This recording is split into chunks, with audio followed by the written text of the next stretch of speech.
jërëjëf Mohamed Kandji ñu ngi leen nuyu ku nekk suram ak santam di la ñaanal bëccëg jàmm ak salaam di mbégte di dalal Bamba Kassé secrétaire général de service Bamba Kassé ñu ngi lay nuyu di la ñaanal bëccëg jàmm ak salaam keroog bi nga demee fale ci président de la république def nga benn discours bi xamante ne ñëpp a ngi koy rafetlu ci profession bi nga posé problème yi bari xamante ne mbirum journaliste yi dañ koy jànkonteel ba mënoon bamtuwaat rek ci xewoon lan jafe-jafe lay profession bi di jànkonteel léegi ci mbirum Sénégal journalisme. asalaamaaleykum Alassane Samba Diop asalaamaaleykum auditeurs yu rajo yi maa ngi lay nuyu d'abord di la gërëm di la sant ci invitation bi di rafetluwaat teew fii ci i rajo defe naa bi mooy ñetteelu yoon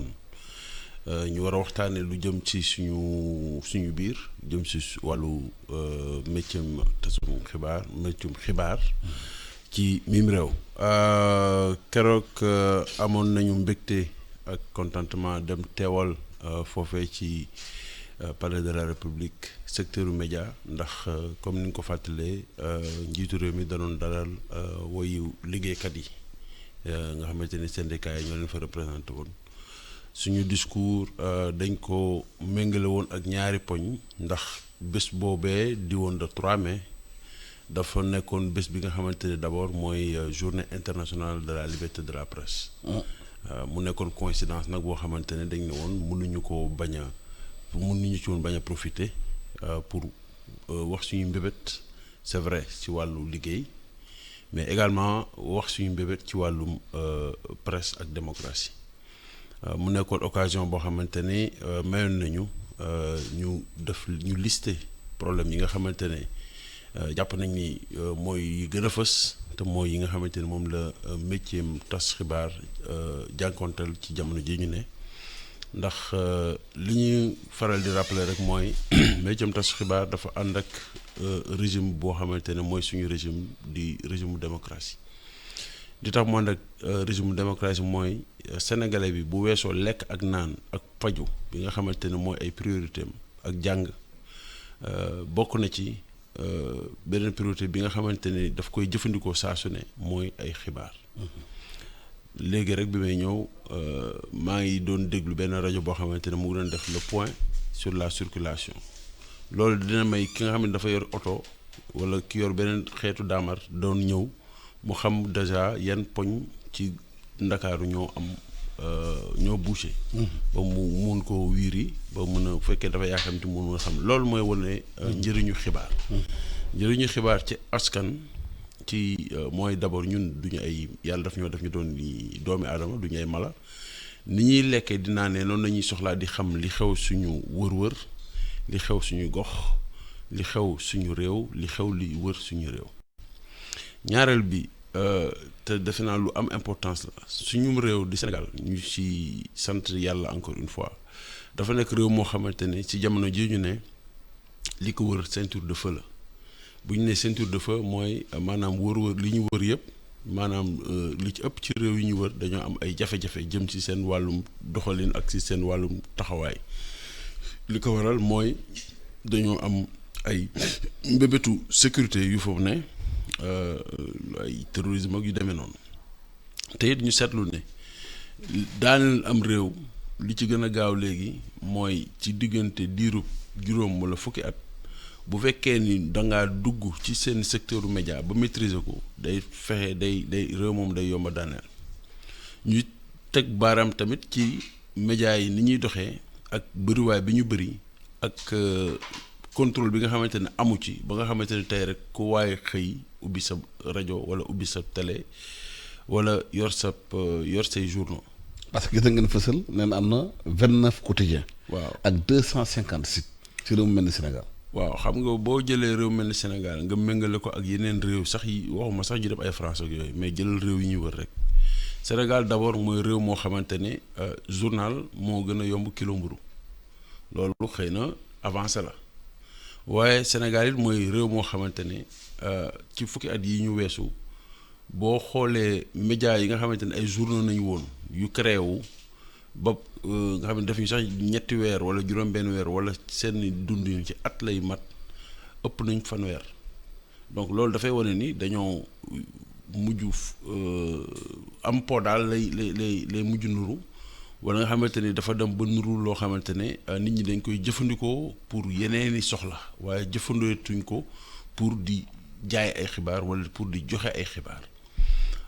léegi bu fekkee da nga nekk ab kuréel buy politique wala nga nekk kuréel bu nekk ci wàllum économie wala nga nekk beneen kuréel boo xamante ne day lobby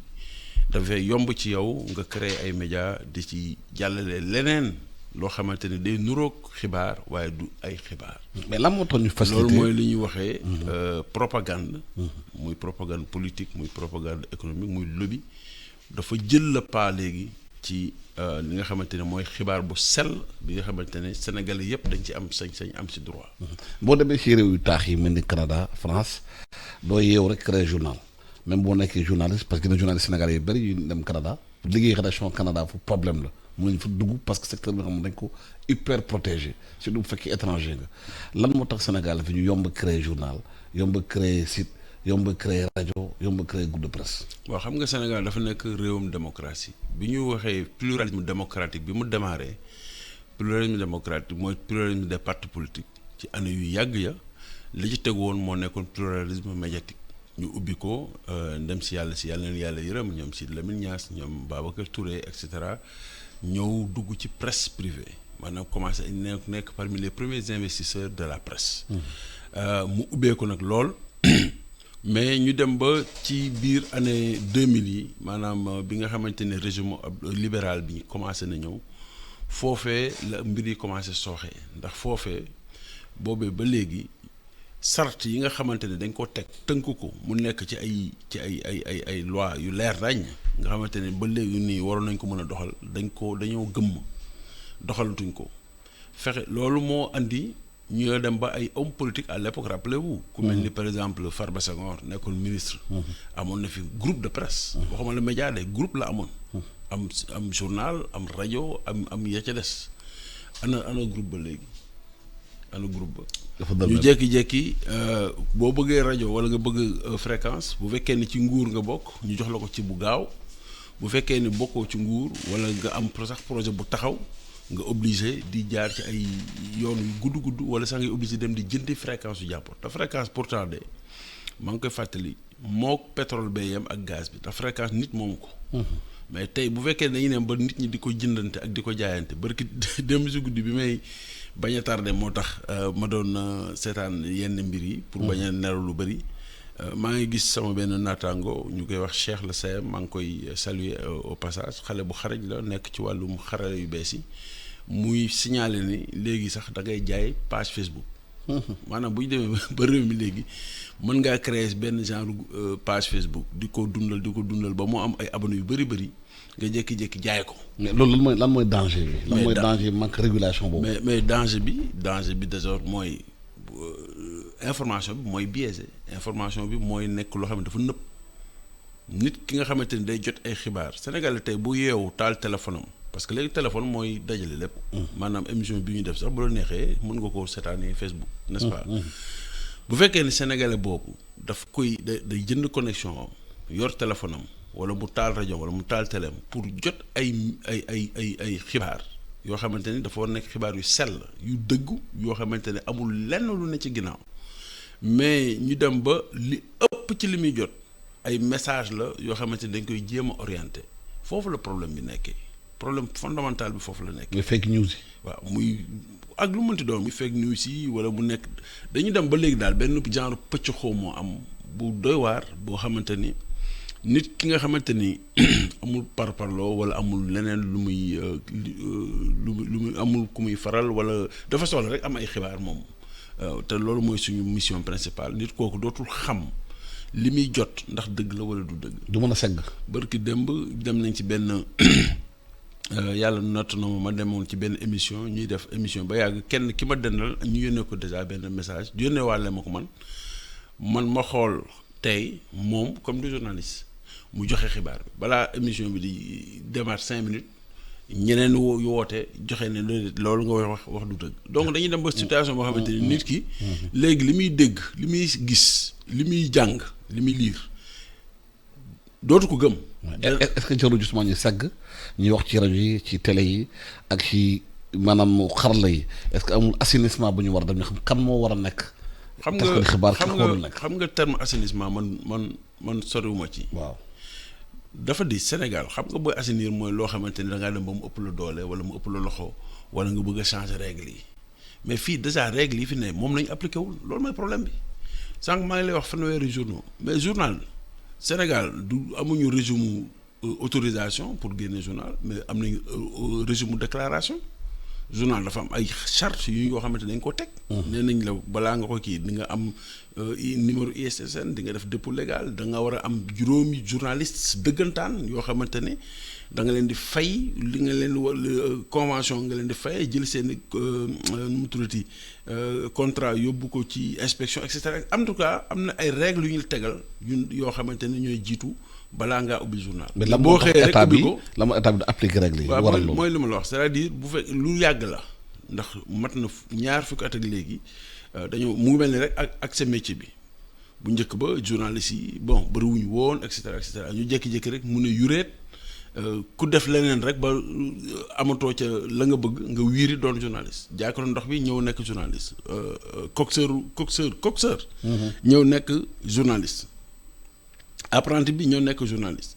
bon journaliste nañ leen di wooyee ndax ñoom ñëpp ñu ngi ci média bi yor fa ay émissions yoo xamante ni presque daanaka moom la nit ñi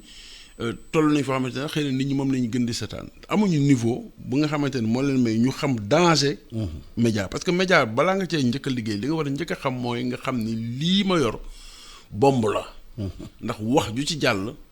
mën naa tasum réew. gis nañ fi jamono yi passé ay waxi waaso. ay waxi xeet. yoo xamante ne xol yi jógoon nañ. te ci média la jaar. média boo xamante ne am na plusieurs filtres du woon sax direct. en plus du woon sax direct. loolu dafay wane ni imaginons tey loolu ba mu amee ñu xëy waa boor bee maanaam ñi ñu jóg tuuj baaraam ne yéen waaso sangam ngeen bokk xëy ñoom dem di wër. ka leen wax ju ñaaw jooju. ñu commencé mu doon ab rayante ñu dem ba am lu ñuy wax conflit ethnique. au Sénégal. te mu jaare ci média. te du lu ñuy inventé. yan matuwaay la ñu war a jël. lu am ci yeneen réew la. yan matuwaay la ñu jël pour loolu bañ a law ci réew mi. matuwaay bi daal mooy defaraat ndëgërlaay yi takkaat ndigg li loolu mooy matuwaay bi maanaam li nga xamante ne mooy li fi amagum ci ay réglementation yu leer jëm ci wàll yépp ñu gën ko dëgëral mais également état bi tamit. gën a jël loxoom def ko ci média bañ ko considérer rek comme benn secteur boo xamante ni waaw léeg-léeg moo mosal leen as tuut jox leen ay aide à la presse yu demee noonu non état dafa war a teg benn système boo xamante ne système day permettre yow Alassane Samba Diop bu fekkee am nga compétence yëpp bu fekkee ne respecté nga charte yi bu fekkee ne respecté nga règles yi nga mën a créer sa média bu mën a dund sans que état mën si dox loo xam dama jox benn exemple état mooy tey le principal pourvoyeur de la publicité. mais publicité boobu est-ce que mu ngi koy jaarale yoon est-ce que am na. ay règles est-ce que am na ay règles wala est-ce que dafa am xàjj ak seen bu fekkee ni publicité boobu dafa jaar yoon média privé bi ak média public bi ñoom ñaar ñëpp ku ne di ci gis sa bopp dina tax par exemple secteur média bi du nekk secteur boo xamante ni dañ koy perfuser rek parce que moo fàttali ko ñaar fukki at ak lu wees ba léegi. wala fanweer at a ngi nii Sénégal chaque année day perfuser secteur média maanaam day jël as lëf ci budget am jagleel ko secteur média bi jox leen ko pour war leen mën a jàppale mais jàppale boobu fan la yem ndax tey bu fekkee ni 700 millions la woon daaw ren def nañ ko 1 milliard 400 ba fan alors que tey fi ñu toll bu fekkee ne xool nañ régulation bu normal ba teg ko en place ne serait-ce que li ñu woowee les GAFAM. État du Sénégal war na leen mën a obligé moom kese wala moom ak ay naataangoom yi mu bokk ak CEDEAO. mooy ñoom Google ak ñoom Facebook yooyu. war na leen fay presse bi war na leen obligé ñu fay ñu am lu ñuy ndàmpaay bu ñuy ndàmpee presse bi ndax presse bi moo leen di jox contenu. boo jëlee benn réew France bu fekkee France mën na fexe ba Google di ko jox 1 milliard d'euros pour médiaam yi. parce que Google contenu média yi lay dundee nga ñëw Afrique de l'Ouest yëpp CEDEAO mënuñu sax fexe ba am 10 francs loolu c'est un problème. te loolu ay problème la yoo xamante ne war nañ ko mën a imaginons tey bu fekkoon ni parce que ñun boo jëlee Afrique de l'Ouest jël nombre de médias yi jël nombre de population bi jël jeunesse population bi jël dynamisme consommation des contenus. bu jeunesse am mais on fait 5 ou 10 fois la France. mais tey ñun bu ñu fexe woon rek ba am lu toll ni ñaari milliards d'euros wala benn milliard ak genn wàll mu nekk benn fonds privé boo xam ne dañ koy tasaarawaat joxaat ko médias yi selon leur contribution en termes de contenu. mais loolu déjà buntu la boo xamante ne. parce que xam nga état. boo jëlee état wu CEDEAO yëpp. bon ku mel ni Sénégal day joxe bon léeg-léeg mu joxe 700 millions 1 milliard keneen joxe 500 millions nangam ak nangam mais loolu ça fait même pas loolu boo ko boolee yëpp matu sax 10 millions de dollars. alors que tey média comme ni ma ko waxee encore une fois du pour prêcher suñu paroisse mais média dafa nekk loo xamante ne nit ni muy lekkee di naanee noonu lay consommer ay contenu bon bu ma nee média nag waxuma rek presse. parce qu'il y a d'autres formes de contenu yoo xamante ne également war nañ ko mën a kii boo ñëwee suñu réew ñu dellu si suñu réew da ngay am ay médias étrangers yoo xam ne dañuy ñëw biir Sénégal di buuxante ak médias sénégalais yi di ñafe ak ñoom ci marché publicité boobu ma doon tudd sànq. ba pare dem sax ba di leen ci ëppale dem ba am ay contenus éditoriaux yoo xamante ni ñoo ngi commencé suul suñuy contenus éditoriaux. dem ba ay médias étrangers di ñëw di def ay programme ci suñu ay langue nationale te kenn xoolul taxawul ne attention lii du taxaw lii war a am et cetera bu boobaa xawluñu sax ban projet politique moo nekk ci ginnaaw donc encore une fois ma rappelé ko xam naa ne waxtu wi léegi mu xoñ ñu bu ñu fàtte ni la meilleure manière de dominer un peuple c'est de dominer sa communication c'est de dominer le système de communication du peuple boo ko dominer rek mën ngaa dominer réew am na réew yoo xamante ne léegi xëy na ba léegi bon Russie ak Ukraine ñoom ñoo fi dekkalawaat guerre fetal mais guerre bi gën a bon nga xam ne mooy guerre bi gën a insidieux fële la nekk ci wooy xarale la nekk ci consommation médiatique bi la nekk ci consommation de contenu bi la nekk foofu ngay dundalee sa culture wala foofu ngay reyee culture jàmbur. mais est-ce que Bamba gëm nga ne nguur gi mooy nguur yëpp nekkoon fii boobu ba léegi bu ñu commencé am problème yooyu ba léegi ci secteur bi mesure nañu enjeu yi est-ce que mesure na enjeu yi nag ci ginnaaw. waaw amuñu dañoo bëggul def dara. waaw dama jàpp ni mesure enjeu bi dafa des ci ñoom ndax li tax man ne dafa des ci ñoom mooy ñoom ci seen bopp ñi nekk souvent ci nguur gi wala wër nguur gi ñu ci bëri ci ñoom ay fossoyeurs médias yi nañ. ndax ne jox naa la sànq fii benn exemple nee naa la ci régime PDS ay ñu nekkoon biir PDS profité woon nañ ci seen situation ba créer ay médias boobu ñoom xëy na li ñu ci jublu woon mooy fexe ba. daan yeneen médias yi wala sax xëy na li ñu ci jublu woon mooy jël médias yooyu mettre leen au service de leurs ambitions politiques. am na xëy na lu ci dox am na lu ci doxul boo gisee tey. xuloo bi am diggante woyu politique yi jëm ci wàllu média public yi loolu la ko waral ndax ñii dañoo jàpp ne média public yi dañuy faral wenn wàll ci wàllu politique bi te du ñu jox kàddu ñeneen ci wàllu politique bi donc jàpp nañ ni peut-être sphère d'influence bi dafa weng donc loolu yëpp moo lay woon ni nguur gi wala nguur yi enjeu yi defe naa dafa leen di xaw a rëcc ci benn ñaareel bi volonté daf ci am parce que souvent ñi nekk ci kujje gi taxawaay bi ñuy taxaw ak joxoñ bi ñuy joxoñ yenn insuffisance yi nekk yi jóge ci médias yi ak ci organisation suñu médias yi bés bu ñu demee pouvoir ñoom au contraire duñ ko jéem a dindi mais dañ koy gën a jéem a dundal pour mën koo jëfandikoo. donc mooy loo un problème boo xamante ni dafa nekk un problème bu extraordinaire moo tax nag ñun jàpp nañ ci suñu contribution bu ndaw. mais est-ce que Bamba journaliste seen bopp nekk ci médias yi xam nga ñoom dañoo gëm médias yi liggéey ci formé wu am passion bi ñoom amuñ tuuti part de responsabilité. mais part de responsabilité am na ci. di seetaan. part de responsabilité xam nga duñu dànkaloo xeexal seen bopp. Alassane xam nga yow tey mënoo xëy ubbi pharmacie yow mënoo ubbi pharmacie de boo amoon ay milliards. mënoo ubbi pharmacie boo amoon ay milliards mënoo ubbi clinique boo amoon ay milliards mënoo ubbi cabinet d'avocat lu tax ku jóg rek ubbi média lu tax waruñu ko lënkale ak ñi nga xamante ni ñoom média bi mooy seen profession mooy seen liggéey moom la ñuy jàng moom la ñu am xam-xam lu tax tey par exemple nga am facilité bi nit ñi am pour créer rajo wala télé wala nangam te sa actionnariat bi doo ci gis ay média donc loolu yëpp c'est des questions yu ñu war a adresser également bu ñu fàttali tamit ni dañoo toll ci jamono joo xamante ne wooy xarala yu bees yi dafa fës. donc lu ñuy wooyee sax média tey am na benn côté boo xamante ni. dafa war a démocratique. amul problème. mais war nañ ko quand même réguler. waaw mais gis naa Bamba wax nga ak chef de l'État lu ñu yaakaar ne dëgg na nga wax est-ce que du wax rek pour rafetal. parce que yàgg ngeen ñëw ci kanam chef de l'État waxoon mbëbët presse bi ñu waxoo def déclaration RTS jeex na ñu tëj affaire yi xaar leneen. maanaam nañu gëmuñu ñoom seen bopp gëm li ñuy wax gëm nañ ko. bu fekkee woo dañuy wax ne dëgg rek gis nga bi ma invité dama ne mais Lazou mu ngi may invité Lazou laa lay wooyee ndax sama grand nga mu ngi may invité pour la 3e fois pour le même sujet. oui c'est important. lan moo changé si diggante bi li bu changé bëriwul. waaw moo tax bii yoon ñun jëloon nañ suñu quand même quelques devants te ñu ngi woo yeneen secteur yeneen acteurs yi nekk ci cadre média bi yëpp ñu ku ne fàtte sa bopp.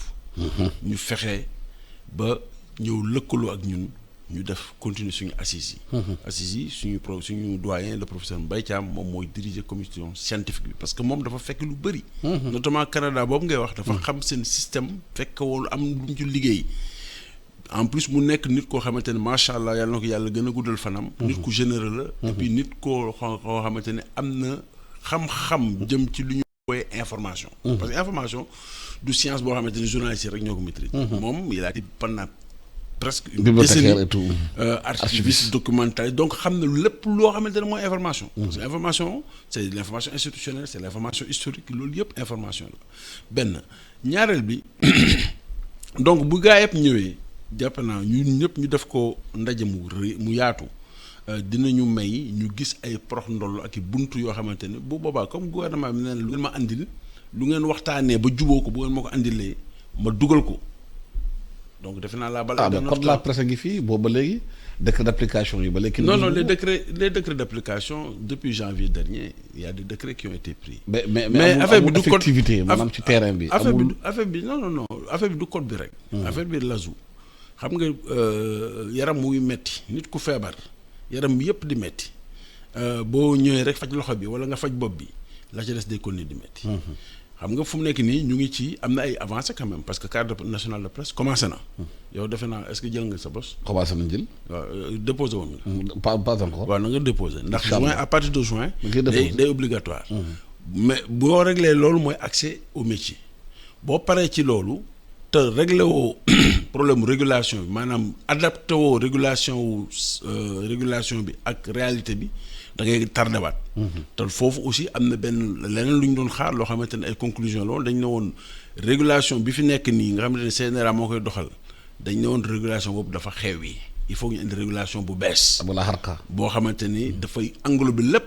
di jël lépp en compte ñu jox ko ay moyens yu doy. muy def li nga xamante ne mooy régulation bi donc boo defee lii defoo lee day kii bu fekkee ne code bi fonds d'appui bi normal la ci code bi la jógee carte nationale de presse ci code bi la jógee statut de l'entreprise de presse ci code bi la jógee mais nañ ko respecté bu ñu ko respecté wul dafay mel ni da ngaa def genn wàll da ngaa nu mu tudd da ngaa gas ba pare suul. fa laay waxee état bi bu defee ay jéego waaw war na mën def suivi ci derrière xool lu mu dëgg est-ce que respecté nañ ko. mais loolu mooy li ma la wax c'est-à-dire man ñun jàpp nañ bëgguma nag ñu anticiper. ci conclusion yi nga xamante ne moo war a génn ci assises yi mais jàpp naa ni dafa war a nekk tey suñu système de régulation régulateur bi tey war nañ ko may doole boo xamante ni même les aspects sociaux yi nga xamante ni médias yu bëri dañuy rëcc. duñ ko respecté mooy maanaam duñu fay bu normal duñu joxe presse duñu joxe lii duñu faj duñu sax faj ñu fay liggéey yooyu yëpp tey bu ñu amoon un régulateur très très fort nga xamante ni day laaj at mu ne day laaj ay firnde mu jóge ci médias yi ñëw ci moom ndax li ngeen warloon woon yëpp def ngeen ko am déet xëy na loolu dina nekk benn buntu de solution ma bëgg terminer rek par rassurer parce que defe naa waxtu bi xoj nañu ci benn affaire xam nga Sénégal boo nee régulation ñëpp daw boo ne audit comme looy ma xam naa ne professeur fekkee mu may déglu dina xaw a reetaan ndax waxtaanee nañ ko boo ne audit moom moo ko wax sax ne Sénégal boo ne audit rek ñu ne waaw kon dafa am ñu mu bëgg a xeex. audit non alors que audit mooy lan mooy benn système boo xam ne da ngay évaluer li ngay def. absolument boo ne régulation ñu ne non restriction de liberté mais non la régulation ne signifie pas la restriction de liberté. organiser les choses. réguler ne veut pas dire restreindre. secteur yëpp yi dox ci àdduna bi dañ koy réguler. est-ce que ça veut dire que Sénégal nga xamante ne mooy réewum wax sa xalaat Sénégal lu réewu pencoo Sénégal bi nga xamante ni dafa mooy réewum grand place mooy réewum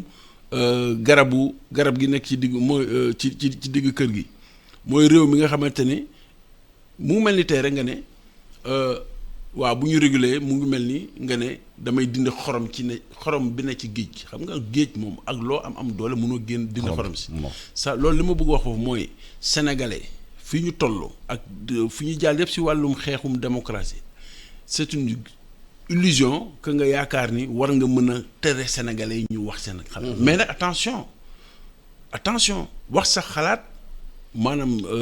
utiliser du wax lu la neex. du saaga du xarab du xas. du jël waasu jàmbur teg ko ci kaw et cetera loolu dafa nekk ay problématiques yoo xamante ni tey ci àdduna bi yëpp dafa commencer interpeller nit ñi.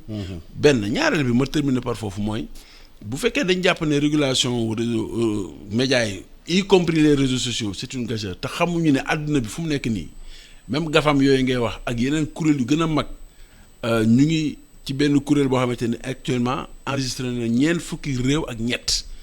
te li leen tax a jóg mooy nu ñuy def ba réguler réseaux sociaux yi nu ñuy def ba Facebook ay dooleem méngoo ak doole yoon yi nga xamante ne mooy dox ci réew yi bu fekkee ni dañoo jàpp ne non ñun kenn mënul def loolu ñu ngi tardé suñu bopp parce que tôt ou tard dina ñëw te bu ñëwee day taxaw suñu kaw. donc nag balaa muy ñëw ñun ñu jëm ko gàttandu jéem a xool li ci baax ci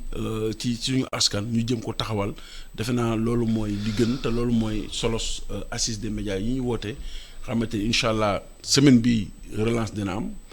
ñu jéem a nag woo yeneen kuréel yëpp mooy defarkatu série yeeg defarkatu théâtre yi ñiy def publicité boo yi nga xam ne dañoo wex xat ci xarañ yu bees yi réalisateurs yi concepteur de contenu yi ñun ñëpp ñu ñëw dajaloo waxtaan ko mu nekk waxtaan wu dëgër boo xamante ni solo si mooy fexe ba am secteur médiatique y compris secteur de la presse bu am doole boo xamante ne méngoo na ak suñu réew te dinañu mën a faagaagalal yu bon yi nga xamante ni day jóge ci bitim réew war a yegg si fii ci Sénégal. Bamba Kassé maa ngi lay gërëm di la sant maa ngi jéggalu xaabaawal nañu fi temps bi di la gërëm waaye secrétaire SYNPICS tamit di gàcce ngaalam ci liggéey bi ngay def ci à la tête du SYNPICS ñëpp gis nañu sa taxawaay ci presse bi surtout que yaa ngi toog lu bëri mois fay ñu la say salaire te ñu war ko régler nag parce que sa droit la tamit di la gërëm di fàttali tamit ancien combattant sénégalais de la njukkal demu la woon 8 mai mooy def nañu lu bëri ñoom ancien combattant yi ci xamante ne ba liberté am fu nekk gis naa réew taax yi ñu ne delloo njukkal suñu réew war nañ gën a delloo njukkal ancien combattant yi ndax li ñuy def parce que bu ñu amee liberté tey bokk nañ ci ñu ko liggéey Fatima Kane Ndiaye moo nekkoon ci technique bi micro Alassane Samba Diop yéen doog jàmm